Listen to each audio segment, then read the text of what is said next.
Saudações a todos, vamos retomar nosso modesto, básico e introdutório curso sobre relatividade especial ou relatividade restrita de Einstein. Vamos dar prosseguimento tentando calcular a aplicação do operador derivado em relação ao tempo sobre esse termo. Esse termo é, em outras palavras, a componente x do vetor velocidade, tal como medido pelo observador O sobre índice linha. E essa componente x do vetor velocidade está relacionada à dinâmica de uma estrutura, seja ela dotada de massa m, ou mesmo uma onda mecânica, ou uma onda eletromagnética, ou qualquer outra entidade que possa ser analisada sob o contexto da relatividade especial, ou a relatividade restrita de Einstein. Então aqui vamos dar prosseguimento e então vamos tentar agora calcular separadamente a derivada em relação ao tempo aplicada sobre V minúsculo x menos V maiúsculo x dividido por 1 menos V minúsculo x multiplicado por V maiúsculo x dividido por C elevado a 2. Então, aqui nós já sabemos que o V maiúsculo x é uma constante. Esse V estilizado, V maiúsculo x, indica que, sob o contexto da relatividade especial ou relatividade restrita de Einstein,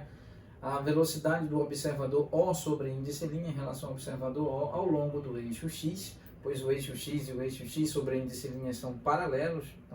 estão devidamente paralelos e, portanto, o movimento do observador O sobre índice linha é um movimento retilíneo e uniforme ao longo do eixo x, mantendo o paralelismo entre os eixos.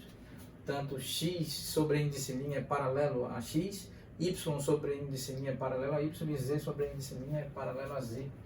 Então aqui este termo é constante no tempo, de modo que a derivada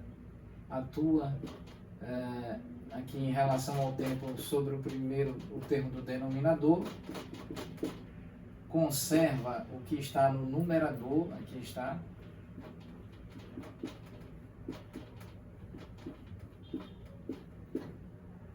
mas conserva o numerador, o termo que está no numerador, e faz atuar a derivada em relação ao tempo sobre 1 menos V minúsculo x multiplicado por V maiúsculo x dividido por C2, esse termo elevado a expoente menos 1. Então vamos disponibilizar espaço aqui, vamos escrever sabendo previamente, vamos aqui estabelecer previamente que esse V maiúsculo x é igual a uma constante no tempo,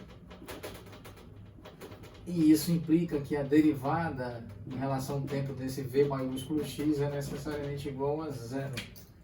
o que implica que nós temos então a derivada, voltando para o cálculo, a derivada, então,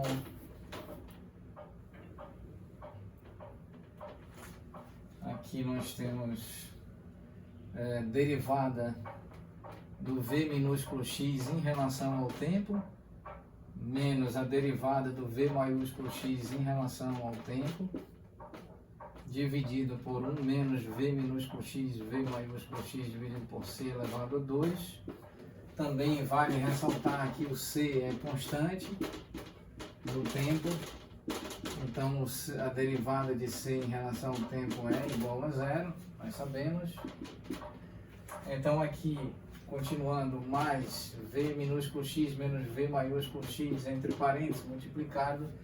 por derivada de função composta, aqui nós temos menos 1. 1 menos V minúsculo x, V maiúsculo x dividido por C2, expoente menos 1 multiplicado pela derivada em relação ao tempo aplicada sobre 1 menos V minúsculo x, V maiúsculo x, e aqui dividido por C2. Então, dando prosseguimento, nós temos derivada de V minúsculo x em relação ao tempo, dividido por 1 menos V minúsculo x, V maiúsculo x, dividido por C2, entre parênteses no denominador. Aqui nós temos menos 1, multiplicado por V minúsculo x menos V maiúsculo x, Aqui nós temos 1 menos V minúsculo x, V maiúsculo x dividido por C2, esse expoente menos 2. E aqui nós temos a derivada do número 1 em relação ao tempo, menos V minúsculo x dividido por C2, derivada de V maiúsculo x dividido por C2, derivada de V minúsculo x em relação ao tempo. Muito bem, nós sabemos, por quanto admitamos, por quanto consideremos a análise real, nós sabemos que o limite de uma constante é igual a zero, o limite de uma constante é a própria constante, o que por conseguinte, no âmbito do cálculo diferencial e do cálculo integral, a derivada de uma constante é igual a zero. Isso implica que a multiplicação de uma constante por uma função, sendo então submetidos à aplicação de um operador de derivada, a constante pode ser retirada e se tornar fator multiplicativo da derivada da própria função. Então, aqui nós retiramos as constantes V maiúsculo x e C elevado a 2 da aplicação do operador de derivada em relação ao tempo e aplicamos o referido operador somente sobre o V minúsculo x. Derivada do número 1 em relação ao tempo é zero, derivada de constante é igual a zero. Então, continuando, aqui vamos... Muito bem, vamos encerrar a aula nesse ponto, retomaremos oportunamente. Muito obrigado a todos.